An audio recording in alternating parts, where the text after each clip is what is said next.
Hello everyone, welcome back to my YouTube channel. इस video में मैं आपके साथ डिस्कस करूंगा कि मैंने कितना लॉस किया। राइट, आज मेरा लॉस हुआ, इसके पीछे का रीजन मैं आपके साथ डिस्कस करता हूं। ठीक है, प्रॉफिट एंड लॉस अलग थिंग है, बट कुछ पॉइंट आपके साथ मैं डिस्कस करूंगा, उसे प्लीज माइंड में रखिएगा। ठीक है, तो सबसे पहले अगर आप यहाँ पे देखिएगा तो निफ्टी गैप अप खुला, खुलते के साथ शार्प ऊपर चला गया। यहाँ पे आपको एंट्री का मौका कहीं पे नहीं देगा। ठीक है, खुलते के साथ मार्केट ऊपर चला गया और जब यहाँ तक मार्केट पहुंच गया तो ऑलरेडी मार्केट 1% अप हो चुका था। ठीक है, और यहाँ पे देखो एक ट्रेंड लाइन था, ट्रेंड लाइन के ऊपर मार्केट जस्ट यहाँ पे खुला, इसे टच किया और उसकी कंटिन्यूअसली ऊपर जाते रहा। ठीक है, अगर मार्केट किसी इसी बीच में खुला होता और उसके बाद ट्रेंड लाइन को क्रॉस किया होता तो शायद मैं एंट्री ले पाता। राइट, बट गैप अप खुला। और इसमें क्या होता है कि जब भी मार्केट डाउन ट्रेंड में होता है, ठीक है, अगर आप डाउन ट्रेंड में मार्केट में कभी भी अप ट्रेंड का ट्रेंड ढूंढना थोड़ा सा डिफिकल्ट होता है। राइट, वो कई कई बार आएगा, बट मोस्टली आपको डाउन ट्रेंड का साइड ज्यादा प्रॉफिटेबल मिलेगा। राइट, आई होप कि आपको बातें समझ में आ रही होगी मैं क्या कह रहा हूँ। ठीक है, इसे थोड़ा सा मैं और ज्यादा क्लियर करने की कोशिश करता हूँ। ठीक है, तो सबसे पहले मैं एक बार वन डे का चार्ट यहाँ पे लगाते हैं, तो उसे हम यहाँ पे देखते हैं। तो यहाँ पे देखिए क्या हो रहा है। यहाँ पे अगर आप देखिएगा वन डे के हिसाब पे मार्केट स्ट्रॉन्ग डाउन ट्रेंड में, ठीक है, डाउन ट्रेंड में पकड़ में आएगी। ये ग्रीन कैंडल पकड़ना थोड़ा सा डिफिकल्ट है, क्योंकि जब मार्केट यहाँ पे ब्रेक कर चुका है तो आप यहाँ पे ऊपर साइड का पोजीशन बनाना थोड़ा सा डिफिकल्ट है। ठीक है, ये नहीं पकड़ में आएगा, फिर ये और ये कैंडल पकड़ में आ सकती है। राइट, यहाँ पे देखिए ग्रीन कैंडल बना तो है, बट ऊपर से जाकर सेलर ने वापस से इसे नीचे लाकर क्लोज किया। ठीक है, तो ये भी कैंडल पकड़ में आ सकता है। ठीक है, ये सारे कैंडल पकड़ में आ सकते हैं। ये दोनों कैंडल में से हो सकता है इसमें ज्यादा मार्केट वोलेटाइल हो चुका है, तो हो सकता है पकड़ भी लो, स्टॉप लॉस हो जाए, इसमें कुछ कहना डिफिकल्ट है। बट ये कैंडल पकड़ में आ सकती है, ये सारी कैंडल पकड़ में आ सकती है। ठीक है, ये कैंडल नहीं पकड़ में आएगी। ठीक है, तो जब मार्केट डाउन ट्रेंड में हो तो वहां पे अपोजिट कैंडल ढूंढना या फिर रिवर्सल प्लान करना थोड़ा सा ज्यादा डिफिकल्ट होता है। हो सकता है कि आप इसे पकड़ लो, इसे पकड़ लो, बट आप हो सकता है कि इससे इसे पकड़ने के चक्कर में आप जो मेन मोमेंटम होती है आप उसे मिस कर दो। राइट, इसी वजह से मैं हमेशा ट्रेंड के डायरेक्शन में ट्रेड लेना पसंद करता हूँ। राइट, क्योंकि वहां पे जब भी मौका मिलता है सेलर्स को, ठीक है, वहां पे एग्रेसिव सेलिंग आती है या फिर थोड़ा फास्ट मोमेंटम करता है, तो हमें जल्दी ज्यादा जल्दी प्रॉफिट होता है। ठीक है, तो बैंक निफ्टी में मेरा थोड़ा-सा प्लान था कि बैंक निफ्टी में मैं क्या सोचा था, कल मैं ये सोच कर गया था कि मार्केट कहीं इसी रेंज में खुलेगा और जब मार्केट इसे ब्रेक करेगा, तो यहाँ पे एक फ्लैग एंड पोल बना है, वहाँ पे हमें एक और मूवमेंट देखने को मिलेगा, क्योंकि निफ्टी कल लो के ब्रेक कर चुका था और बैंक निफ्टी कहीं लो के ऊपर ही ट्रेड कर रहा था। तो यहाँ से ब्रेक करता तो कहीं यहाँ तक का टारगेट हमें मिल सकता था। बट गैप अप खुला, अच्छा खासा 200-250 पॉइंट गैप अप खुला, खुलते के साथ फिर एक बार राउंडिंग पैटर्न बना के इसके ऊपर निकल के मार्केट कंटिन्यूअसली ऊपर जाना शुरू कर दिया। राइट, अब देखो यहाँ पे कई बार क्या होता है कि हम अपने प्लान के साथ स्टिक नहीं होते, हम वहाँ पे अफ़सोस करना शुरू कर देते हैं कि यार ये पॉइंट पकड़ में नहीं आया, या फिर बैंक निफ्टी जब वापस राउंड पैटर्न बनाकर ऊपर जा रहा था, इसे क्रॉस किया तो क्यों नहीं पकड़ा। ये सारी चीज़ हमारे माइंड में आते रहती हैं। बट एक बात याद रखना कि आप हमेशा प्लान के साथ स्टिक रहो। ठीक है, जो भी आप प्लान करके जा रहे हो कि कल क्या प्लान करी हो, ठीक है, उसके साथ आप यहाँ पे उस चीज़ को फॉलो करो। जैसा कि मैंने बताया कि आप हो सकता है कि वन डे के हिसाब से आप उस सारे ग्रीन कैंडल को पकड़ लो जो रिवर्सल वाले बने हैं, but most of the time ये सेलर के जोन में है, सेलर के एरिया में है।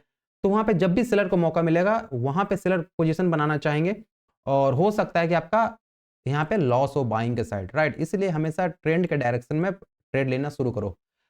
ठीक है, अब एक और मैं आपके साथ पॉइंट बताता हूँ। सबसे इंपॉर्टेंट पॉइंट एक और ये हो जाती है, मैं पहले बहुत ये मिस्टेक करता था। राइट, कि मैं राउंड नंबर के साथ कुछ ज़्यादा अटैच हो जाता। जैसे सपोज़ करो कि मेरा 8,800 रुपए का प्रॉफ़िट चल रहा है, ठीक है? 8,800 का प्रॉफ़िट चल रहा है। मुझे लगता था कि यार 9,000 रुपए आ जाए तो मैं निकाल दूँगा।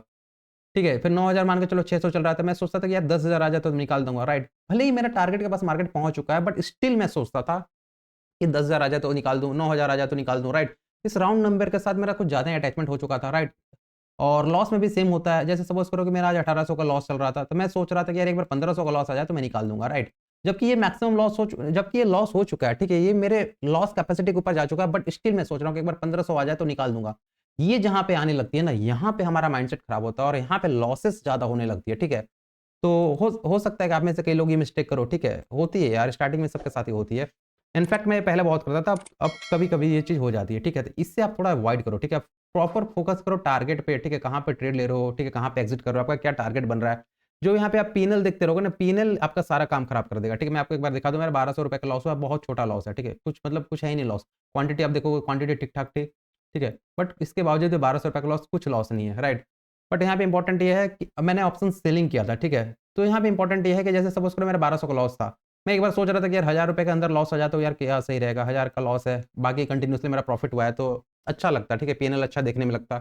तो ये सारे थिंकिंग ना हमारे ट्रेडिंग को खराब कर देती है या फिर हमारी साइकोलॉजी को खराब कर सकती है, राइट? क्या होगा अगर 1200 का ₹1000 आ जाएगा, इससे कुछ खास फ़र्क नहीं पड़ेगा, ₹200 ₹250 से कुछ खास आपका फ़र्क नहीं पड़ेगा।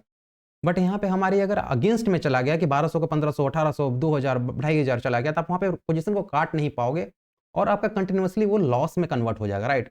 तो इस बात को आप हमेशा ध्यान में रखना, ठीक है। तो मैं आपको एक बार बता देता हूँ कि मैंने कहाँ पे ट्रेड लिया, ठीक है। तो यार देखो, जैसा कि मैंने बताया कि मार्केट जब अप ट्रेंड में हो तो यहाँ पे जब भी सेलर को मौका मिलेगा वो जल्द से जल्द मार्केट को नीचे लाने की कोशिश करेंगे, ठीक है। तो मार्केट खुलते के साथ कहीं भी मौका मुझे मिला नहीं कि मैं कवरिंग के लिए पोजीशन बना पाऊँ, ठीक है। तो जब first time green candle close किया या फिर इसके नीचे होल्ड किया और क्लोजिंग बहुत स्ट्रांग थी, तो मैंने यहाँ पे कहीं पोजीशंस बनाई इससे स्टॉप लॉस रखकर, ठीक है। फिर वापस ऊपर जाके यहाँ पे मेरा स्टॉप लॉस ले गया, एक बार स्टॉप लॉस लगा, कोई बात नहीं। फिर ऑलरेडी मार्केट यहाँ से देखोगे तो लगभग 1% ऊपर जा चुका था, राइट। तो ऊपर साइड का तो लेने का कोई तुक बनता नहीं है, क्योंकि हर दिन मार्केट 1% 2% मूव नहीं करता, ठीक है। 1% मूव कर चुका है, ठीक है। अब हो सकता है कि और ऊपर चला जाए, चांसेस कम रहते हैं, राइट। तो ऊपर का साइड का मेरा ट्रेड नहीं था। मैं एक बार और से सोचा कि जब मार्केट वापस इसे ब्रेक किया, ठीक है, तो मैंने एक बार और सोचा कि चलो ऊपर गया, फिर आया यहाँ पे प्राइस एक्शन बना नीचे का साइड, तो हो सकता है कि हमें यहाँ पे एक और थोड़ा सा नीचे यहाँ तक का टारगेट मिले। बट अगेन मार्केट वापस से ऊपर चला गया, ठीक है। तो यहाँ पे एक और स्टॉप लॉस लगा। अब मेरे 2 स्टॉप लॉस लग गए, फिर मेरा कुछ खास इंटरेस्ट रह नहीं गया, ठीक है। और फिर मार्केट कंप्लीटली साइडवेज रह गया, ठीक है। अब मैं यहाँ पे ये नहीं सोच सकता कि यार 2 स्टॉप लॉस लग गए, मैंने क्यों रेड साइड प्लान किया, मार्केट स्ट्रॉन्ग मोमेंटम में था, बट मैंने क्यों अपोजिट साइड प्लान किया। क्योंकि मैंने जैसा बताया कि जो प्लान करके आप जा रहे हो 1 दिन पहले, आप उसके साथ स्टिक रहो, ठीक है। मैंने प्लान करके गया था कि अभी मार्केट स्ट्रॉन्ग बेरिश जोन में, अगर हम मुझे बेरिश साइड का कहीं ट्रेड दिखेगा या फिर मुझे मौका मिलेगा, तब मैं वहां पे पोजीशन बनाना पसंद करूंगा, ना कि अपसाइड का, राइट। इसके पीछे का आपको मैं बता चुका हूं रीजन कि जब भी सेलर को मौका मिलेगा वहां पे फास्ट मोमेंटम होगी, क्योंकि ट्रेंड उसी डायरेक्शन में है, राइट। तो यहाँ पे निफ्टी अब आज 500 1000 पॉइंट भी ऊपर चला जाए, मुझे कोई अफसोस नहीं होगा, राइट। और आपको भी ऐसा करना चाहिए, ठीक है। अगर आप इस टाइप के ट्रेडर हो, अब अगर आप ट्रेंड कैचर हो, ठीक है, ट्रेंड के डायरेक्शन में ट्रेड करना पसंद करते हो, तो यहाँ पे आप रिग्रेट मत करो कि यार 1000 पॉइंट छूट गया या फिर 200 पॉइंट छूट गया, 500 पॉइंट छूट गया। इसके अगर आप ये सब करना शुरू कर दोगे, राइट, तो अगली बार आप क्या करोगे कि दोनों साइड ट्रेंड ढूंढना शुरू कर दोगे, राइट। आप वहाँ पे बायस्ड होकर नहीं रह पाओगे। तो वहाँ पे हो सकता है कि आप हर दिन प्रॉफिट या फिर हर दिन लॉस करना शुरू कर दो, क्योंकि वहाँ पे माइंडसेट में थोड़ा सा दिक्कत आएगी। तो वीडियो को थोड़ा ज़्यादा लंबा नहीं करते हैं। आई होप कि आपको वीडियो पसंद आया होगा और जो मैंने पॉइंट आपके साथ डिस्कस किया होगा वो आपको समझ में आया होगा, राइट। तो इस वीडियो को हम यहीं पे समाप्त करते हैं, मिलते हैं अगले वीडियो, तब तक के लिए यार stay motivated, keep consistence, bye.